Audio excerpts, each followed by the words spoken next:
আসসালামু আলাইকুম সুপ্রিয় দর্শক, আপনারা অবশ্যই দেখতে পাচ্ছেন আমি একটি বিয়ের অনুষ্ঠানে অবস্থান করছি। এটা মূলত হবিগঞ্জ সদর গুফায়া ইউনিয়নের অন্তর্গত সেই নাবিলা কমিউনিটি সেন্টারটি অবস্থিত।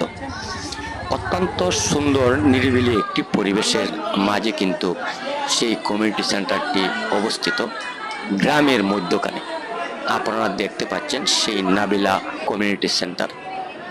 সবকিছু মিলিয়ে অত্যন্ত সুন্দর এবং মনোরম পরিবেশ গ্রামগঞ্জের ভিতরে সেই কমিউনিটি সেন্টার।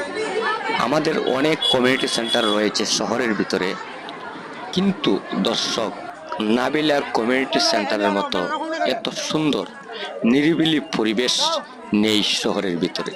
তাই গ্রামের মধ্যখানে সেই নাবিলা কমিউনিটি সেন্টারের পরিবেশটি অত্যন্ত ভালো। তাই সবকিছু মিলিয়ে আপনারা দেখতে পাচ্ছেন বোর কিন্তু সেই নাবিলা কমিউনিটি সেন্টারে আসছেন বিয়ে করতে। আপনারা দেখতে পাচ্ছেন বোর কিন্তু এই কমিউনিটি সেন্টারের ভিতরে প্রবেশ করছেন। আপনারা দেখতে পাচ্ছেন আসলে গ্রামের দৃশ্য ভিউ সব জায়গাতেই রয়েছে। সেই বর যখন উপস্থিত হয় তখন কিন্তু বরকে আটক করা হয়। সেই ধারা নীতি অনুযায়ী সেই কমিউনিটি সেন্টারও কিন্তু আজ সেই বরকে আটক করেছে অনেক মেয়ে ছেলে মিলে। শত শত মেয়ে ছেলে কিন্তু এখানে আনন্দ উল্লাস করছেন। আসলে আনন্দ ঘন মুহূর্ত একটি বিষয়। ওই সময়টায় কিন্তু সকলেই একটু আনন্দ ঘন মুহূর্তে থাকে, কারণ হলো সেই সময়টা আনন্দ করতে সকলেই ভালোবাসে। তাই সকলেই আনন্দ করছেন, উপভোগ করছেন, স্প্রে মারছেন। আপনারা দেখতে পাচ্ছেন এক পর্যায়ে বরকে নেওয়ার মতন পরিস্থিতি সৃষ্টি হয়েছে এবং বরকে নেওয়ার চেষ্টা করছেন।